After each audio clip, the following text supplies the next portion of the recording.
Brought to you by Progenesis fertility centre. वंध्यत्व समस्येवर सर्व आधुनिक उपचार एकाच ठिकाणी उपलब्ध. नमस्कार, मी अभिजित करंडे. मुंबई तकमध्ये आपल्या सर्वांचं स्वागत आहे. गेल्या 20 दिवसामध्ये महाराष्ट्रामध्ये ज्या पद्धतीनं पाऊस पडला आहे, तो पाऊस बघता पर्यावरण कसं वाचवायचं, पृथ्वी कशी वाचवायची याबद्दलची चर्चा नव्यानं सुरू झाली आहे. पुणे सोलापूर हायवेवरती तर थेट नदी अवतरली. लातूरसारख्या ठिकाणी जितका पाऊस वर्षभरामध्ये पडतो त्याच्या 20% पाऊस 20 दिवसात म्हणजे मे महिन्यातच पडून गेला. त्यामुळे आता याच्यावर काही उत्तर आहे का? तर उत्तर सांगताना लोक एवढंच सांगतायत की तुम्ही झाडं लावा, ग्रीनरी वाढवा. पण ती ग्रीनरी वाढवायची कशी? लोक का झाडं लावतील? असं कुठलं झाड लावल्यानंतर लोकांना फायदा होणार आहे? कारण असं आहे की साधारणतः कितीही म्हटलं आपण की झाडं ऑक्सिजन देतात, वृक्ष वाचले पाहिजेत, तरीसुद्धा जंगल कॉन्क्रीटचं उभं राहणं हे काही थांबणार नाही आहे. मग हे सगळं सुरू असतानाच त्याच्यावर काही पर्याय आहे का? तर तो पर्याय आज आम्ही तुमच्यासमोर घेऊन आलेलो आहे. आणि आपल्यासोबत तो पर्याय घेऊन आलेले आहेत भाजपचे नेते आणि देशामध्ये ज्यांना बांबू मॅन म्हणून ओळखलं जातं ते पाशा पटेल साहेब. त्यांना शेतकरी चळवळीपासून तुम्ही बघत असाल, त्यांचं भाषण ऐकायला हजारोंची गर्दी होते. पण सध्या ते ही सगळी गर्दी टाळून, राजकारण टाळून राजकारणामध्ये बांबू लावण्यामध्ये व्यस्त आहेत. राजकारण ज्याला बांबूचा विषय निघतो त्यावेळेला एकमेकांना बांबू लावतात. पण मला एक गोष्ट सांगा, आता थेट आपण सुरुवात करूयात. हे ॲक्टिव्ह राजकारण सोडून तिकडे बांबू लावायला गेले, तुम्हाला मजा येते? आणि मजा म्हणजे काय की राजकारण कशासाठी करायचं की समाजाचे प्रश्न सोडवायसाठी. मी आजपर्यंत कशात काम, माझ्या आयुष्यातली 50 वर्ष मी शेतकरी आंदोलनामध्ये शेतीशी संबंधित प्रश्नामध्ये काम केलं. परंतु माझ्या लक्षात आलं 2012ला माझी आमदारकीची टर्म संपली आणि टर्म संपल्यानंतर मी थोडं अस्वस्थ झालो आणि मग म्हटलं आता करायचं काय. तर शेतीच्या समोर येणारे जे संकट आहेत त्याची मला चाहूल लागली. पाणी असो, हवा असो, कार्बन असो, तापमान असो, या सगळ्या गोष्टीमध्ये काहीतरी बिघडू लागलेलं आहे हे माझ्या लक्षात आलं. आणि मग मी विचार केला की सडक, पूल, ग्रामपंचायत तर कोणी करते हो, करायला बी मजा येते आणि करायला लावणाऱ्याला बी 2 पैसे मिळतात, म्हणजे सगळंच चालतंय ना. मग मी तो रुळलेली वाट सोडून भविष्यामध्ये जे संकट येणार आहेत, का तर मी शरद जोशीचा कार्यकर्ता आहे, सावध ऐका पुढच्या हाका असं शरद जोशींनी सांगितलं होतं. आणि म्हणून मी सावधपणे पुढच्या हाका ज्यावेळेस ऐकायला सुरुवात केल्या त्यावेळेस मी पाण्यावर काम केलं. मी अमरीशभाई पटेल, शिरपूर पॅटर्न 37 गावामध्ये मी काम केलं. आणि मग माझ्या लक्षात आलं की 2-3 वर्ष पाऊस नाही पडलं तरी आपल्या गावच्या पाण्याची आपण व्यवस्था करू शकतो. का तर पहिलं कसं आहे माहिती आहे का, पहिलं पाऊस कसा पडायचा नाही, मी त्याच्यावर येणार आहे. पहिला पाऊस कसा पडायचा हे आपल्याला माहिती आहे. पण अलीकडे काय झालंय की आता पाऊस कसा पडतोय, तुम्ही लातूरचे आहेत, कसा चाललाय तिकडे 20 दिवस झालं धो धो धो धो नुसतं पार शहरातनं नद्या व्हायला लागल्या. आता इकडं सोलापूर हायवेला तुम्ही बघितलं, गाड्या वाहून गेल्या, तिकडं नद्या प्रवाह बदलू लागलेत, वडे नाले जिकडं पाण्याला रस्ता मिळेल तिकडं जायला लागलेत.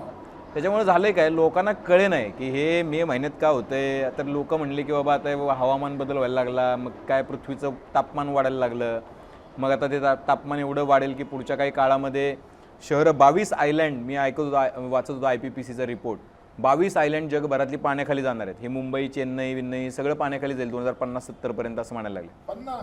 2050 पर्यंत. मग आता याच्यावर काय उपाय आहे का तुमच्याकडे? हो, ह्याच्यावर उपाय आहे. एक गोष्ट लक्षात घ्या, हे निर्माण का झालं हे पहिला आपण विचार करू. पृथ्वीवरचं जे तापमान वाढले किंवा निसर्गाचा समतोल जे बिघडलंय, ढासळले, याचं कारण काय? ह्याचं कारण असं आहे की हवेतल्या कार्बनचं प्रमाण 350 ppm जर असेल तर जीव जंतू सगळे सुखी.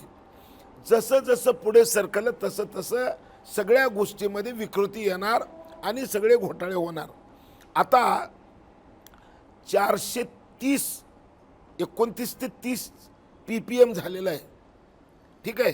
आणि मग IPCC रिपोर्ट म्हणते 450 ppm झाल्यानंतर मुंबई, पुणे, कोची, कोलकाता अशी 12 शहरं बुडणार आहेत. आणि मग 450 कडे आपण जाणार आहे. 430 तर झालंय. मग झालं कशामुळं? ह्याच्या मागची 2 कारणं आहेत. पहिलं कारण काय की बघा, हवेमध्ये जे कार्बन वाढलेलं आहे, ऑक्सिजनचं प्रमाण कमी होऊ लागले, तापमान वाढू लागले. ह्याचं सगळ्यात मोठं कारण जर काही असेल तर वृक्षतोडी.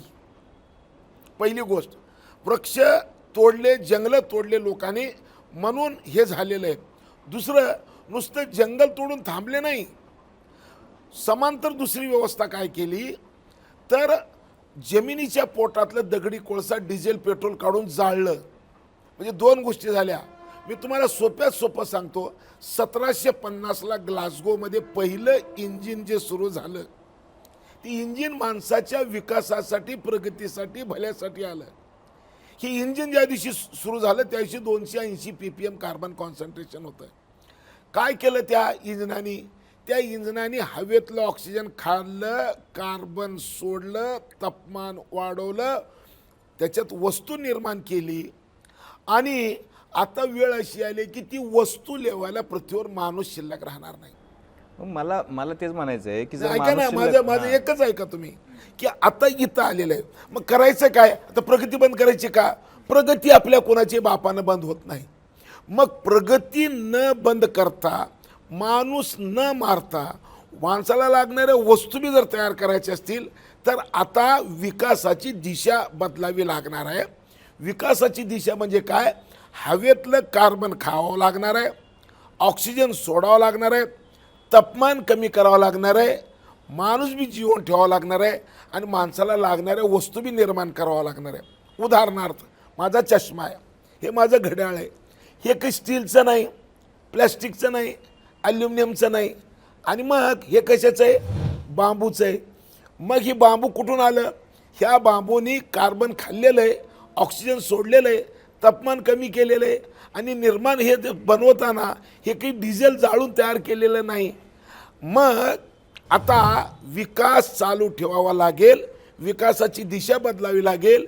मी तुम्हाला सांगतो, 2000 वस्तू मी बांबूपासून तुम्हाला तयार करून देतो.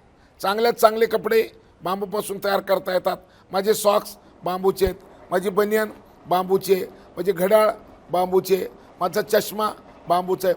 100 मजली इमारत, म्हणजे हे तुमच्या लक्झरी मुंबईतल्या ज्या चकचकीत बिल्डिंग आहे ना, ह्याच्यापेक्षा चकचकीत गोष्ट मी तुम्हाला बांबूपासून बनवून दाखवतो. बरोबर आहे?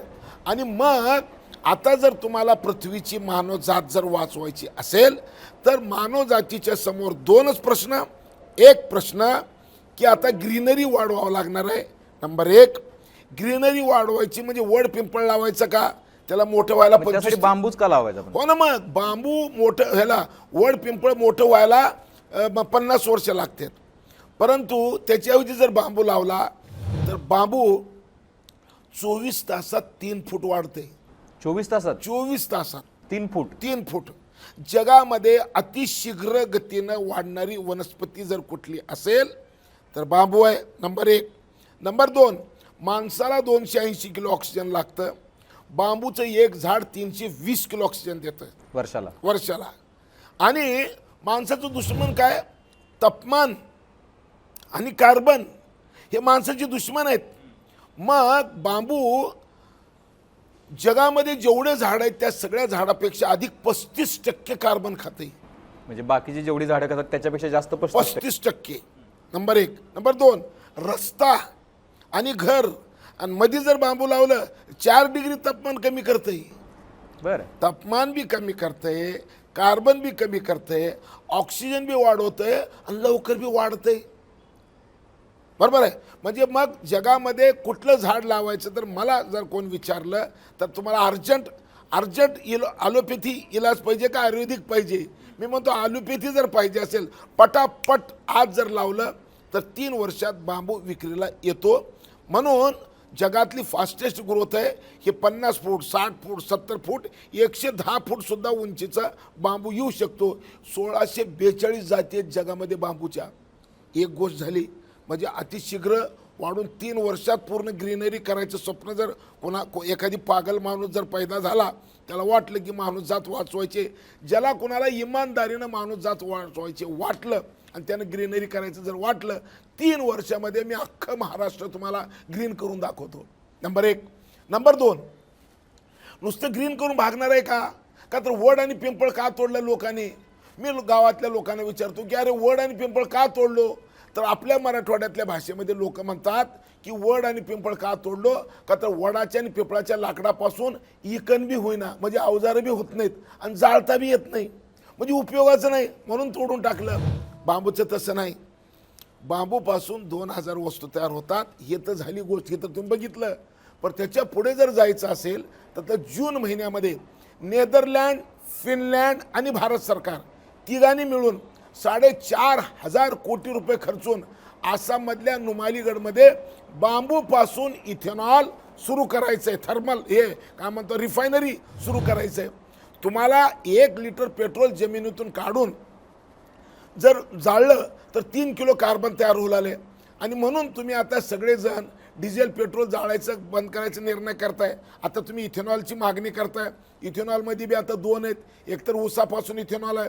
ऊसापासूनच्या इथेनॉलमध्ये प्रॉब्लेम काय की 1 हेक्टर ऊस लावलं तर 2 कोटी लिटर पाणी लागतंय आणि 1 टन ऊस गाळलं तर 80 लिटर इथेनॉल निघतंय. 1 हेक्टर बांबू लागलं तर फक्त 20 लाख लिटर पाणी लागतंय आणि 1 टन बांबू गाळलं तर 200 लिटर इथेनॉल निघतंय. म्हणजे पाणी 10 पट कमी आणि उत्पादन 5 पट जास्त. नंबर 1. नंबर 2, ऊस कुठे येते? पश्चिमी उत्तर प्रदेश, पश्चिम महाराष्ट्र, उत्तर कर्नाटक, गुजरातचा काही भाग. परंतु बांबू काश्मीरपासून कन्याकुमारीपर्यंत कुठेही लावा बांबू येते. मला आता एक सांगा की बांबू येतं ठीक आहे, पण ते म्हणणार की ते ऊसवाले म्हणतील ना की बाबा काय आमचं नगदी पीक आहे, वर्षाला आम्हाला ते 1.5-2 लाख रुपये मिळतात, त्याच्यामुळं हमी भाव, थेट हमी भाव आहे, सरकार FRP नुसार पैसे द्यावेच लागतात. मग आता ऊसाच्या शेतकऱ्यानं समजा बांबू लावायचं तर त्याला परवडेल का? मी काय म्हणतो, आता ऊसवाल्यांनी आत्ता बांबूकडे वळायचं का न वळायचं ते काळ ठरवल. परंतु जिथं ऊस येत नाही, अख्खा राजस्थान, जम्मू काश्मीर, हिमाचल, म्हणजे असे कितीतरी एरियात. आता मी पालघर आणि ठाण्यामध्ये फिरून आलो 8 दिवस. काय रेट काय बांबूचं, म्हणजे मला ते तर कळू द्या कमीत कमी. म्हणजे समजा आम्ही लावायचं का नाही, शेतकरी आता जर बघत असतील तर त्यांना तर कळेल का नाही बाबा काय आहे एकरी? बल्लारशा पेपर मिल 5,000 रुपये टननी बांबू विकत घेते. सोलापूरच्या NTPCच्या थर्मलमध्ये भारत सरकारचे NTPCचे CMD गुरदीप सिंग साहेब आले. त्यांनी 4,000 रुपये टन बांबू घ्यायचं कबूल केलं. सोलापूर थर्मल आता जर समजा 30% बांबूवर चालवायची त्यांनी घोषणा केलेली आहे. सोलापूर थर्मलला 1 लाख एकर बांबू पाहिजे. आणि मग आता IPCCच्या रिपोर्टमध्ये सांगितलंय कोळशावर आधारित औष्णिक वीज प्रकल्प टप्प्याटप्प्याने बंद केल्याशिवाय मानव जात वाचणार नाही असं एका बाजूला म्हणलं जातं. आणि मग जर तुम्हाला कोळसा जर जाळायचं कमी करायचं असेल तर भारत सरकार म्हणते की आता बघा, तुम्हाला मी एक मजेशीर गोष्ट सांगतो. UK मध्ये 26 सप्टेंबरला UK मध्ये 142 वर्षापूर्वीचं थर्मल UK मध्ये 142 वर्षापूर्वीचं जुनं थर्मल जे कोळशावर आधारित होतं, UKची 80% गरज भागवत होतं, ते त्यांनी बंद केलं. आणि बंद करतात त्यांनी सांगितलं हे आमचं शेवटचं थर्मल आहे. जगातले 7 देश कोळसा जाळायचं बंद केले. आणि ज्या दिवशी मी आपल्या भारत सरकारच्या NTPCच्या CMDला सांगितलं की जग बंद करलेलं आहे, तुम्ही कधी सुरू करणार आहे का? तर माझ्यापाशी तारखा आहेत. भारत सरकारने 8 ऑक्टोबर 2021ला बायोमास वापरायची परवानगी दिली आहे आणि 3 मे 2023ला बायोमास म्हणून बांबूचा अंतर्भाव 1.5 वर्ष मेहनत करून मी करून घेतलेलं आहे. म्हणजे आता वीज जर निर्माण करायची असेल तर दगडी कोळशाच्या ऐवजी आता बांबूचा वापर करता येऊ शकतो. त्याचं कारण आहे कोळशाचं उष्मांक किती आहे, कॅलरिफिक व्हॅल्यू 4000, 1 किलो कोळशाचा उष्मांक 4000 आहे, 1 किलो बांबूचा बी उष्मांक 4000 आहे. 1 किलो बांबू वापरा का 1 किलो दगडी कोळसा वापरा, वीज तेवढीच तयार होती. आता या दोन्हीमध्ये फरक काय? ह्या दोन्हीमध्ये एक फरक आहे की जर समजा तुम्ही दगडी कोळसा जाळला तर जमिनीच्या पोटामध्ये कोळशामध्ये CO2 झोपलेला आहे, ते काढून जाळलं की 1 किलो दगडी कोळसा जळाला की 2 किलो 800 ग्राम कार्बन तयार होलाले. उद्याचं मरण आज हे जे आपल्याला उकाडा वाढलंय ना, त्याचं कारण तेच आहे. बांबूचं काय होणार आहे?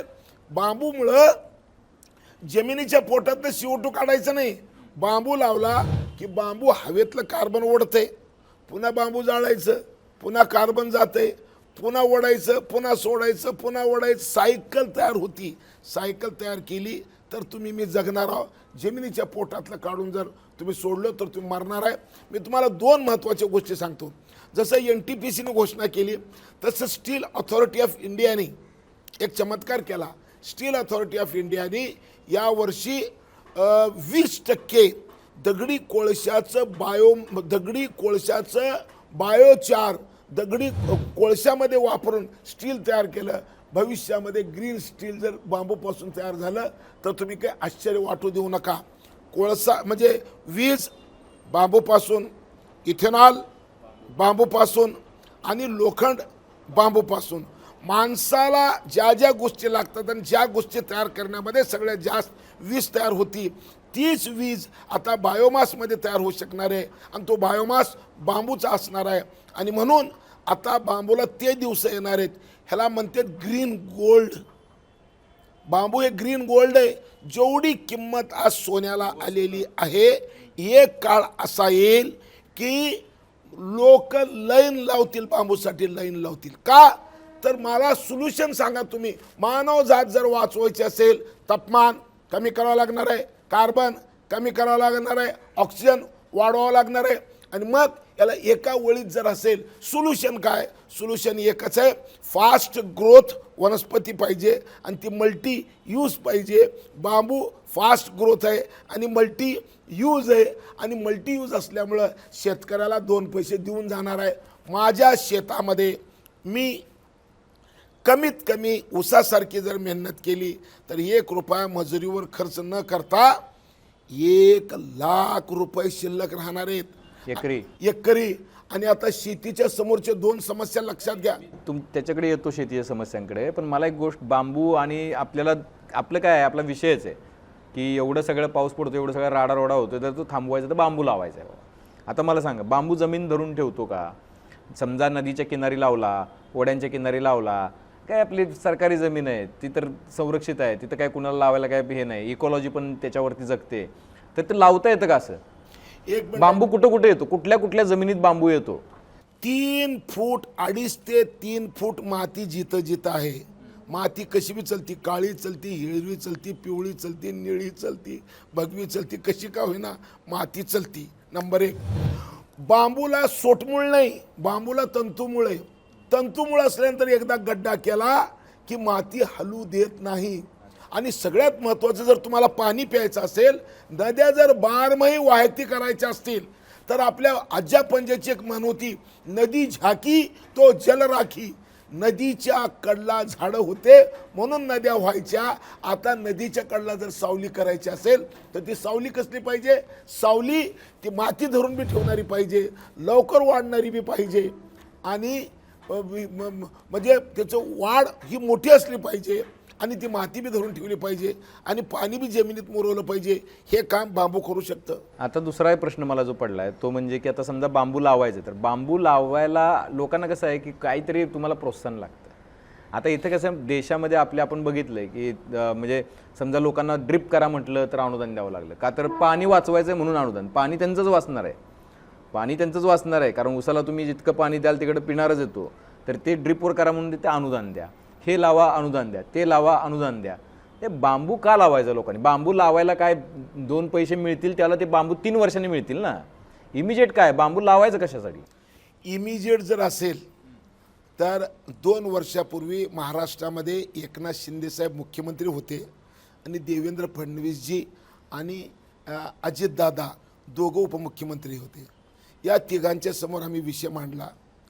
महाराष्ट्र हे पहिलं राज्य आहे देशात पैसे केंद्राचे आहेत MRGS मध्ये आणि फक्त महाराष्ट्र वापरतो. 1 हेक्टर बांबू लागवड करणाऱ्याला आम्ही 7,04,000 रुपये अनुदान देतो.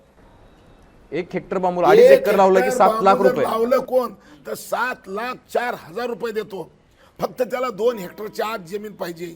गंमत अशी आहे की हे सगळे गरीब लोक आहेत. मग गरीब लोकाला जर समजा आता जर बांबू लागवड करायची असेल तर त्याला 40,000 रुपये लागलेली रोपाला. 40,000 कुठे आहेत? मी लावायला तयार आहे, पण 40,000 कुठे आहेत? तर सरकारने निर्णय केला की 40,000ची रोपं त्याच्या घरला नेऊन द्यायची अर्ज भरल्यानंतर. म्हणजे रोपं फुकट, खड्डे खंदायला पैसे, खड्ड्यात माती घालायला पैसे, खड्ड्यात खाद घालायला पैसे आणि 4 वर्ष लावलेलं बांबू 4 वर्ष शेतात सांभाळायला रोज एका माणसाला 1 हेक्टरला 312 रुपये मजुरी. पण सगळं सरकारच करतं. सगळं सरकार जावई समजा काहीच करायची गरज नाही, फक्त बांबू लावायला. फक्त बांबू जमीन लावायची. पाहिजे फक्त. जमीन पाहिजे. 1 आणि 2 एवढं लावल्यानंतर पुन्हा काय करायचं याच्यावर जी प्रक्रिया करायची असेल तर आता देवेंद्रजी मुख्यमंत्री झाले आणि पहिल्याच बजेटमध्ये देवेंद्र फडणवीसनी 4,300 कोटी रुपये बांबूच्या इंडस्ट्रीसाठी घोषित केलं. कदाचित जगामध्ये, कदाचित चायना सोडून, चायनाचं मला माहीत नाही, परंतु भारतामध्ये तरी आणि चायना सोडून जगात 4,300 कोटी रुपये इंडस्ट्रीसाठी देणारं एकमेव मुख्यमंत्री देवेंद्र फडणवीस. आता मला सांगा की जर समजा बांबू लागला तर आता कसं आहे, उसाला पाणी लागतं, ह्याला काय दुसरं कुठलं फळबाग केली पाणी लागतं, द्राक्ष केली पाणी लागतं, खतं लागतात, खर्च प्रचंड आहे ना त्याला. तर आता तुम्ही म्हणलात की खाद्यान्नाला ह्याला त्याला सगळ्यात पैसे सरकार देते, पण बांबू लावायचा खर्च आहे किती? बांबूला पाणी किती लागतं, बांबूला खत किती लागतं, बांबूला मजुरी किती लागतात का मजूर बेसिकली, का बांबू एकदा लावायचा आणि द्यायचा सोडून असंच आहे? काय काय करायला लागतं बांबू? बघा, एक गोष्ट मी तुम्हाला ह्याच्या आधी सांगितलं की उसाला 2 कोटी लिटर पाणी लागतंय. बांबूला 20 लाख लिटर लागतंय एकराला, हेक्टरला. हेक्टरला 2.5 एकरला. उसाला 2 कोटी लिटर, बांबूला 20 लाख लिटर. जर मागल त्याला शेततळ देऊ लागले सरकार. तुमच्याकडे विहीर नसेल, एक शेततळ करा, उन्हाळ्यामध्ये पाणी द्या, मरणार नाही, विषय मिटला. आत्ता शेतीत मजूर मिळत नाही. तुमच्या माहितीसाठी सांगतो, तुम्ही तुमच्या गावात विचारा, तुमच्या वडिलाच्या काळात तुमच्या वडिलाचे पाय दाबायला गडी असायचं, डोकं दाबायला गडी असायचं. आता तुमच्या भावाला विचारा, तुमच्या भावाला गड्याचं पाय दाबावं लागतं आणि डोकं दाबावं लागतं शेताला चल म्हणून. उलट झालेलं आहे, मजूर मिळत नाही. आणि मग मजूर जर मिळत नसेल तर बांबूतला अंतर्मशागतीमध्ये काय, एकदा बांबू लावलं, खुरपण नाही, दुंडण नाही, कोळपण नाही, फवारणी, राखणी नाही, फवारणी काही सुद्धा करायची गरज नाही. म्हणजे बघा, एक तर मजुरी अंतर्गत मशागती लावलं की थेट काढायचंच, काढायला जायचं नंबर 1. आणि पाऊस कसं आहे की पावसाच्या जास्त पाऊस आला तर काय होतंय का त्याला? काहीच होत नाही. कमी पाऊस पडला तर, कमी बी पडलं तर काही होत नाही, जास्त बी पडलं तर काही होत नाही. त्याच्यामुळं कवा बी आहे, किती बी आहे, कसलं बी आहे, ह्याला काही फरक पडत नाही. समजा वर्षभर पाऊस आलाच नाही, 2 वर्ष आलाच नाही, 2 वर्ष जर आला नाही आणि वाढलं, 3 वर्षानंतर पुन्हा पाणी आलं, पुन्हा खडी होतंय. होय का? ह्याला नवीन लावायची गरज नाही. ऊसामध्ये ह्याच्यामध्ये काय फरक आहे? ऊस आत्ता जर लावला 3ऱ्या वर्षी पुन्हा लावा लागतंय. हो. बांबू आत्ता लावला की 40-50 वर्ष पुन्हा लागवड करायची गरज नाही. अच्छा, एकदा लावला की 40-50 वर्ष, 40-50-100 वर्ष. मला एक सांगा पाशाबाई, एवढं इंटरेस्टिंग आहे हे सगळं, माझ्यासाठी पण खूप गोष्टी नवीन आहेत. बघा, मी गावाकडून आलोय, मी पण बांबू गावात बघितलाय, पण बांबूचा उपयोग काय तर गुढीपाडव्या दिवशी गुढी उभारण्यापुरता बांबूचा उपयोग लोकांनी केला. त्याच्यानंतर आपल्या तुरड्या बिरड्या बनवल्या, ते त्यासाठी उपयोग झाला. आणि आमच्या गावातली जी जुनी माणसं होती ती दोरखंड बनवायची बांबूपासून, जुनी माणसं. मला आठवते, मला ते आता तुम्ही बोलायला लागल्यानंतर मला आठवायला लागले. तर ह्या सगळ्या गोष्टी आता काय आहे की लोक काय करायला लागले आता की आंतरपिकं घेऊन एकाच वेळेला 2-3 पिकं घ्यायला लागली. बांबूची तर सावली घनदाट होते, ते बांबूत काय आंतरपीक होऊ शकतं का? बघा, पहिले 3 वर्ष कुठलंही पीक घेता येऊ शकतं. अच्छा, घेता येते. 3 वर्षानंतर जवळपास 38 ते 40 पिकं अशी आहेत जी सावलीत येतात. उदाहरणार्थ राळा आहे, बुरका आहे, सावा आहे, ते हळद आहे, अद्रक आहे, काळी मिरची आहे, भोपळा आहे, अशी काही पीक आहे ज्याला सावली लागते. आणि मग बांबू ते आंतरपीक लावा ना तुम्ही. हा तुम्हाला कोण रोखलेलं आहे? पहिलं 3 वर्ष तर काही लावता येते. आणि जास्त सावली झाली तर जास्त सावलीमध्ये जास्त सावलीत येणारे पिकं असतात ते लावायचे. अच्छा, म्हणजे त्याच्यावर पण उपाय आहे. त्याच्यावर पण उपाय आहे. बरं, आता दुसरी गोष्ट अशी, मग आतापर्यंत लोकांनी बांबू लावला का नाही? हा सगळ्यात इंटरेस्टिंग जर गोष्ट कशी असते, एवढा फायदा असलेली गोष्ट कशी काय लोक सोडतील? भारतातली लोक, महाराष्ट्रातली लोक तर म्हणजे त्यांनी बांबूने अख्खं काय हे इमारतीने बांबू दिसला असता सगळीकडे. कल्पवृक्ष बांबू आहे हे सूर्यप्रकाशा इतकं सत्य आहे. मग लावलं का नाही? तर बांबूला बांबू लावला होता इंग्रजांनी. बांबूला बांबू. हा 1927ला इंग्रजांनी वन कायद्यामध्ये बांबूचा अंतर्भाव केला. हा आणि बांबू लागवडीला हा म्हणजे बांबू लागवड केली हा की तोडणीला आणि वाहतुकीला परवानगी घ्यायची फॉरेस्ट ऑफिसरची. आणि फॉरेस्ट ऑफिसर बांबूला परवानगी का देत नव्हतं? तर जर एखादी शेतकरी जर समजा गेला की मला बांबू लागवड करायची आणि बांबू लागवड केली आणि तोडायच्या वेळेस सरकारची परवानगी जर घ्यायची असेल, म्हणजे त्या वन अधिकाऱ्याची असेल, तर ते वन अधिकारी काय म्हणायचं? निम्मे तुला निम्मे मला. हा. लोक म्हणले रान माझं, रोप माझं, लावलो मी, राखलो मी, तोडताना तुला कसे पैसे देऊ? लावतच नाही जा. मग लावलंच नाही लोकांनी. मग सगळ्या लोकांनी बहिष्कार टाकला आणि बांबू लावला नाही.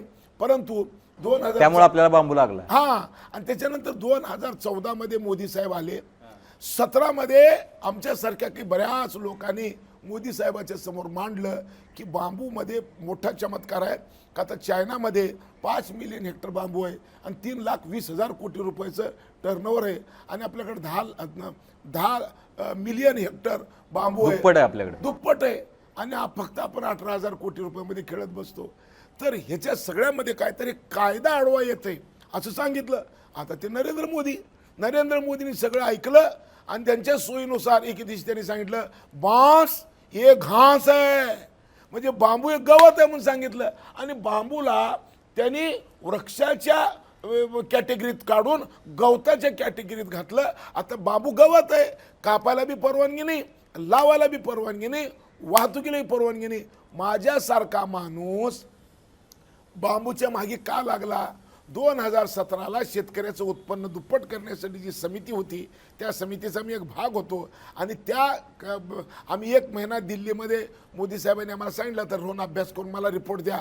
मी त्याला रिपोर्ट द्यायला, प्रेझेंटेशन द्यायला दिल्लीत होतो. आणि त्यावेळेस त्यांनी सांगितलं बांस हे घास आहे. मी म्हटलो देशाचा पंतप्रधान ती बी एवढा शहाणा, ऐकलं का? खोटं तर बोलू शकत नाही. आणि मग मी त्याच्या खोलात गेलो आणि माझ्या लक्षात आलं की बांबूमध्ये चमत्कार काय. आणि बांबू ज्यावेळेस मी समजलो त्यावेळेस मला लक्षात आलं की ग्लोबल वॉर्मिंगवर अटॅक करायला वेपन बांबू आहे, शेतकऱ्याचं उत्पन्न वाढवायला बांबू आहे. आता पाऊस कसं आहे की पहिलं 27 नक्षत्रात पाऊस यायचा.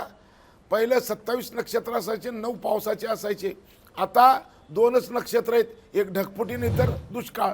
मग अशा परिस्थितीमध्ये आता आणि मजूर मिळत नाही. या सगळ्या प्रश्नाचं शोधल्यानंतर आणि ऊर्जा महत्त्वाची आहे माणसाला. मग ऊर्जा म्हणजे फक्त अन्न ही ऊर्जा नाही, बाकी भौतिक ऊर्जा बी खूप मोठी आहे. आणि मग ही ऊर्जा जर निर्माण करायची असेल तर आता शेतीतूनच करावी लागणार आहे. आणि मग मोदी साहेबांनी आता सांगितलं की मेरा किसान अब तक अन्नदाता था, अब मेरा किसान ऊर्जादाता बन रहे. म्हणजे ऊर्जा आता शेतीतून तयार करायची. आणि मग मी म्हणलं की एवढं चांगलं खरं असताना आपण दुसरं काहीच काम करायचं नाही. खरं काम हे बांबू. आणि किती बांबू लावला तुम्ही आता? 17 पासून तुम्ही हे काम करताय. मी फक्त गेल्या वर्षापर्यंत प्रचार केलो, पण गेल्या वर्षी सरकारने माझं ऐकलं. ऑगस्ट महिन्यामध्ये राज्य सरकारने 7 लाखाची घोषणा केली. गेल्या वर्षी 10,000 एकरमध्ये बांबू लागवड करण्यात आलेली आहे महाराष्ट्रात. आणि या वर्षाचं तर त्यांना अनुदान पण मिळालं असेल. हा, अनुदान पण मिळालं. आणि आता या वर्षीचं चमत्कार सांगतो तुम्हाला. यावर्षी फक्त ठाणे आणि पालघरमध्येच 1 कोटी बांबूचे रोपं लागणार आहेत. 1 कोटी? 1 कोटी. सगळ्यात मोठा चमत्कार आहे. ठाणे आणि पालघरमध्ये कसं काय? ठाणे तर आता शहर महापालिकेच्या क्षेत्रात. म्हणूनच म्हणलेलो मी की ठाणे जरी असलं, ठाणे, मीरा, भाईंदर इथं जे पाडे आहेत आदिवासीचे, हा. तिथे जे फॉरेस्ट आहे ते फॉरेस्टवर आता वनपट्टे मिळालेत आदिवासींना, आणि ते सगळे आदिवासी आत्तापर्यंत भात पेरायचे, आणि त्या भातमध्ये एकरी 4-2 हजार 5 हजाराचे भात होत नाही का, तर जमीन उताराची आहे. उताराच्या जमिनीमध्ये भात होत नाही, ती जमीनच झाडासाठी आहे, पण ते चुकलंय, आणि म्हणून आता ते ओरिजिनल पुन्हा ते मुळाकडे आहेत. आता नंदुरबार जिल्ह्यामध्ये जर तुम्ही जाऊन बघितलात तर नंदुरबार जिल्ह्यामध्ये पूर्ण जमीन डोंगराची आहे. तिथं माझ्या माहितीप्रमाणे ते नर्मदा नदीच्या दोन्ही बाजूला, तिकडं तापी जिल्हा, इकडं नंदुरबार जिल्हा, जळगाव जिल्हा, धुळे जिल्ह्याचं काही भाग, हे सगळं जर बघितलं तर इथंच 10 लाख एकर जमीन असेल पडीक. तर ही सगळी जमीन आहे ना उताराची, ही बांबू शिवाय दुसऱ्या उपयोगाची नाही. मी भारत सरकारचे हॉर्टिकल्चरचे कमिशनर यांना 2 दिवस आम्ही नंदुरबारमध्ये आणून सगळं फिरून त्यांना दाखवलं. त्यांनी भारत सरकारला रिपोर्ट दिलं की या भागामध्ये बांबू शिवाय दुसरं काही होत नाही. आता बांबू लावणार तिकडे, बांबू लावणार. बरं आता मला सांगा की आता कार्यक्रमाच्या शेवटाकडे आपण, तुम्ही तर म्हटलं की आता पृथ्वी वाचवायची असेल, आपल्याला जर जगायचं असेल 50च्या पुढे, ही शहरं वाचवायची असतील, मुंबईसारखी, ठाण्यासारखी, पुण्यासारखी, चेन्नईसारखी, कोचीनसारखी, बेंगलोरसारखी, हैदराबादसारखी, कारण त्याच्यावर मी एक रिपोर्ट केला होता मागे 2019ला की कशा पद्धतीनं हे फ्लड आणि या सगळ्या गोष्टी येतात आणि त्याचा म्हणजे पुढचा परिणाम काय असणार आहे. तर ते असं होतं की 12-15 शहरं पाण्याखाली जातील. तर ही वाचवायची असतील तर बांबूच आहे.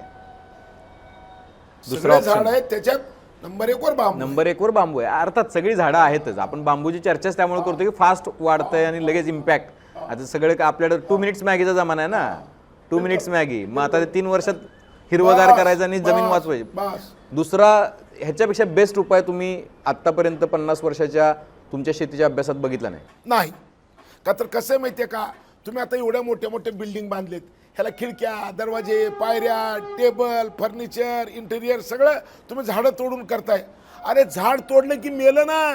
झाड तोडणं माणसाला मारणं 302, माणसाला मारल्यानंतर जसं लागतंय तसं झाड तोडल्यानंतर सुद्धा 302 लागलं पाहिजे. पण लाकूड कुठलं येईल? झाडाचं लाकूड तयार करायला 30 वर्ष लागतात. बांबूचं लाकूड तयार करायला 3 वर्ष लागतात. ते बांबू आता कसं आहे, झाडाचं लाकूड खूप ठिकाणी वापरतात ना, तुम्हाला माहिती आहे. झाडाचं लाकूड आपल्याला त्या कुऱ्हाडीला काय दांड्यापासून ते घरं उभारण्यापर्यंत, बिल्डिंग उभारण्यापर्यंत कशाला वापरतात. म्हणजे घरात सागाचं फर्निचर करण्यापासून, तसं बांबूचं फर्निचर हे ते सगळं होतंय का? हे सगळं लाकडामध्ये टीक वूडपेक्षा सुद्धा जास्त घनता असलेलं लाकूड म्हणजे बांबूचं. बांबू सारखा लाकूड जगात मिळत नाही. बांबूला हे लागत नाही, काय वाळवी लागत नाही. अच्छा, वाळवी लागत नाही अजिबात नाही. आणि बांबू एकदा बिल्डिंग केली ना 2 वर्ष, लोखंडापेक्षा जास्त आयुष्य बांबूचं आहे. मी 1964 एवढं सगळं बोलून बांबू महाग कराल तुम्ही. नाही, ऐकून घ्या. 1964ला डेहराडून मध्ये जिथं प्रचंड पाऊस असतो, त्या डेहराडून मध्ये 1934ला का 64ला बांधलेले घर बघितलंय मी बांबूचं. आज बी ते काल बांधले का असं वाटतंय. अच्छा, बरं मला एक गोष्ट सांगा, आता तुम्ही एवढं बांबूचा प्रचार करताय, हे चष्मा, हे घड्याळ, हे काय सॉक्स, हे किती दिवस टिकतंय हे सगळं? नाही, आता ह्याला काय, हे तुमचा चष्मा तुटू शकतंय, माझं तुटू नाही शकत चष्मा. आता 1 वर्ष तर झालं मी वापरतोय बांबूचा चष्मा. हा, बघू बांबू मला चष्मा. दाखवा. बघा. आणि तुमचं असेल 2-4-5 हजार रुपयाचं घड्याळ, ऐकलं का? माझं घड्याळ बघा, वजन तुमच्यात आणि माझ्यात. हे कितीला मिळतंय? ते 2000ला. बांबूचा चष्मा 2000? मग फुकट कोण दिला रे आता? 2000 रुपयात होते? बिलकुल. बरं, आणि हे? अरे याला वजनच नाही, याला वजनच नाही, बिलकुल वजन नाही, बिलकुल एकदम वजन कागदासारखं नाही. हा, आहे. बिलकुल सिरियसली कागदासारखं आहे. हा, बिलकुल. मी मनीष हातात घेऊन बघ, आमचे टेक्निकल डिपार्टमेंटचे हेड आहेत मनीष, म्हणजे मी उगाच एकटाच बोलतोय असं नाही. बघा तुम्ही, एकदम कागद आहे. अशी कमाल आहे बांबूची खरं तर. म्हणजे बांबूनी तुमची राजकारणाची पण वेळ बदलली पाशावर. हो, बिलकुल बिलकुल. मी काय म्हणालो, ग्रीन गोल्ड आहे हे. आता हे ह्याच्यानंतर तुम्हालाच बरं सापडते सगळीकडे. नाही, मला परमेश्वराची काहीतरी माझ्यावर कृपा असेल की मला खरं तर शेतकरी आंदोलनामध्ये मी पोलीसची गोळी खाऊन हुतात्मा होईन वाटत होतं. हुतात्मा व्हायला काही जमलं नाही, पण बांबूमुळं महात्मा होते का बघलालो मी. हे फार भारी आहे पाशाभाई. हे कुठं बनतंय? आपल्याकडे बनतंय? बिलकुल सगळं आपल्याकडे बनतंय. काही काळजी करू नका, सगळं पाहिजे. आपण 2000 वस्तू देऊ तुम्हाला. अच्छा, आता सगळ्यात महत्वाची गोष्ट सांगतो तुम्हाला हे मी. मग थांबा, तुम्ही सांगण्याआधी मला सांगा, हे सॉक्स किती दिवस टिकतंय?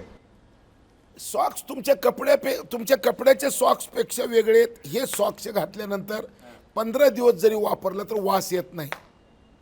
तुम्ही कपड्याचे सॉक्स घालून दुसऱ्या दिवशी बसा, बायको सुद्धा जवळ बसू देत नाही. ऐकलं का? हे 15 दिवस वापरा, याच्यापासून स्मेल येत नाही. तुमच्या पायाला घाम जर सुटत असेल तर चिखल होते कपड्याच्या म्हणजे कापसाच्या सॉक्सनी चिखल होते, ह्याच्यानं चिखल होत नाही. ह्याच्यात एवढे आरोग्याचे प्रॉपर्टी आहेत, ह्याला म्हणजे निर्जंतुक आहे ही. बरं, हां, माझी आता बनियन अंडरवेअर सगळं माझं बांबूचं आहे. टिकतं किती दिवस? आहे 7-8 महिने, वर्ष? तुमच्या वापरण्यावर. कपड्याच्या नाही ह्याचं आयुष्य कापसाच्या कपड्यापेक्षा दुप्पट टिकते. आयुष्य जास्त आहे. दुप्पट. कापसाच्या कपड्यापेक्षा जास्त आयुष्य आहे. दुप्पट. किती वस्तू वापरता तुम्ही? का सगळं बांबूच वापरता? माझ्याकडे असतील 25, 30, 40 वस्तू. माझं ऑफिस पूर्ण बांबूचं आहे. टेबल खुर्च्या बांबूच्या आहेत. तुम्ही माझ्या ऑफिसला या, लोदग्याला, लातूरला, तुम्हाला कळेल बांबूची ताकद. अच्छा, आता तुम्ही महत्त्वाची गोष्ट सांगणार होता ती सांगा, कारण आता शेवटचा आपला स्पेल आहे हा. का विसरले तुम्ही? काय बोलत होतो मला माहित नाही. आता तुम्ही महत्त्वाची गोष्ट काहीतरी सांगतो म्हटलं, मी म्हणलं ती नंतर सांगा, आधी मला हे सांगा म्हणून म्हटलं. मी थांबवायला नाही पाहिजे होतं. ठीक आहे, हरकत नाही, तुम्ही आठवा. पण तुम्ही ही स्किल युनिव्हर्सिटी लातूरला काढता त्या बांबूसाठी. ते सांगणार होतो. भारतातलं पहिलं बांबूवरचं स्किल युनिव्हर्सिटी लोदगा, लातूर येथे मी 1 महिन्यात मला राज्य सरकार परवानगी देईल अशी माझी अपेक्षा आहे. 1 वर्षापासून माझी प्रक्रिया सुरू आहे. मला 2दा कमिशनर स्किल माझ्या युनिव्हर्सिटीला भेट दिलेली आहे. 12 अधिकारी. माझी फाईल ओके झालेली आहे, मला परवानगी देतील. मी भारतातली पहिलं विद्यापीठ बांबूच्या वस्तू बनवणारं तयार करेन. आणि माझ्या विद्यापीठामध्ये पहिलं काम की जगातून प्लॅस्टिक मुक्त जग करण्यासाठी माझ्या विद्यापीठाचा उपयोग होईल. प्लास्टिक मुक्त म्हणजे आता प्लॅस्टिकपासून ज्या ज्या वस्तू तयार होतात त्या सगळ्या वस्तू आपण बांबूपासून तुम्हाला तयार करून देऊ. प्लास्टिकला इतका फर्म उपाय आहे का पण तो? येस आहे. आपल्या पैसे ISB हैदराबाद सारखी संस्था माझ्यासोबत आहे. एशियन आफ्रिकन रुरल डेव्हलपमेंट नावाची जी संस्था आहे 32 देशाची, ती माझ्यासोबत आहे. ISB हैदराबाद. हां, त्याच्यामुळं आता माझ्याकडं टाटा, काय म्हणतो गोदरेज, आयशर, काय म्हणतो आपलं ISB अशा, आणि हे ॲडो, अशा काही जगभरातल्या 22 संस्था माझ्यासोबत कामाला आहेत. या सगळ्यांना घेऊन मी हे काम पुढे नेतोय. जबरदस्त आहे पाशाभाईंचं. म्हणजे त्यांचं वक्तृत्व, त्यांचं काय म्हणू आपण, प्रेझेंटेशन, लोकांसमोर जाणं, बोलणं, या सगळ्याला तर महाराष्ट्रात ते माहितीच होते. म्हणजे त्यांनी आंदोलनांमध्ये लाट्या काट्या खाल्ल्या, अगदी शरद जोशींच्या खांद्याला खांदा लावून काम केलं. त्यांच्या नेतृत्वातून तयार झालेली ही सगळी फळे आहे. आणि राजकारणात केवळ एकमेकांना बांबू लावून भागत नाही किंवा एकमेकांना बांबू लावणं एवढंच काम नसतं, तर ॲक्च्युअली बांबूची लागवड करून तुमचं आमचं आयुष्य जे आहे ते सुकर होऊ शकतं. खूप कठीण काळ आलेला आहे. म्हणजे प्रचंड वेगानं आपण विनाशाकडे चाललेलो आहोत. आणि हे मी म्हणत नाही, कारण मी काही आता तज्ज्ञ नाही, तज्ज्ञ म्हणत आहेत. या सगळ्या विषयातले तज्ज्ञ म्हणतात, बरोबर आहे ना पाशाभाई? या सगळ्या विषयातले तज्ज्ञ म्हणत आहेत की आपण इतक्या जोरात सिमेंटची जंगलं उभी करतोय, ऊर्जेचा वापर वाढवतोय, कार्बन एमिशन म्हणजे कार्बन डायऑक्साईड हवेमध्ये जास्त पसरतोय, तितकं आपलं आयुष्य कमी होतंय, जगाचं आयुष्य कमी होतंय, आपल्या शहरांचं आयुष्य कमी होतंय. आणि त्याच्यावरचा इमिजिएट उपाय ज्याला आपण म्हणतो, इमिजिएट जर ऑपरेशन आपल्याला करायचं असेल, इमिजिएट जर स्ट्राईक, सध्या स्ट्राईकवर भर आहे, इमिजिएट स्ट्राईक जर करायचं असेल तर बांबू लावला पाहिजे. आणि एकमेकांना बांबू लावण्यापेक्षा कुठेही राजकारणामध्ये, सामान्य आयुष्यामध्ये, मित्रांमध्ये, नातेवाईकांमध्ये, त्यापेक्षा खराखुरा बांबू लावा, लागवड करा. खऱ्या खुऱ्या बांबूची लागवड करा, ती जास्त फायदेशीर आहे. आणि आपल्या सगळ्या नातेवाईकांना पण करायला सांगा, आपल्या सगळ्या मित्रांना सांगा. सर्वात महत्त्वाचं म्हणजे आत्ताच्या घडीला ज्यांना जास्त काही करणं शक्य नाहीये, कमीत कमी आपण बांबू लावणं ही फार सोपी गोष्ट आहे. कितीला बांबूची वस्तू वापरू. आणि एक झाड किती झालं? 40 रुपयाला. 40 रुपयाला एक झाड आहे बांबूचं. आजपासून एक काय म्हणू आपण त्याला, पण करा किंवा आजपासून एक निर्धार करा की ज्या ज्या गोष्टी आपण भेट देतो मित्रांना त्यासोबत एक बांबूचं झाड पण द्या. आणि ग्रामीण भागात तर द्याच द्या. जिथं कुठं बांबूचं झाड द्याल तिथं तो बांबू येईल आणि आपल्या पर्यावरणाचं रक्षण करेल. फास्ट वाढतोय, त्याच्यासोबत वड, पिंपळ, चिंच, आवळा, बोरं सगळं लावा, पण बांबू आधी लावा. नद्यांच्या किनारी लावा, घराच्या बागेत लावा, परसात लावा, शेतात लावा, रस्त्याच्या कडेला लावा, नदीच्या कडेला. कुठं पण येतंय का कुठं पण. हे? रेल्वे लाईनच्या कडे, बिलकुल सगळीकडे सगळीकडे बांबू लावा. हे जे तुमचे उड्डाण पूल आहेत ना, हा, त्याच्या खाली बांबू लावा येते. त्याच्या खाली पण येते सावलीत. बिलकुल. उद्यानपुराच्या खाली लावा, वर लावा, कुठेही लावा. आणि कार्यक्रम संपता एवढंच सांगतो की फक्त आणि फक्त बांबू लावा. धन्यवाद पाशाबाई.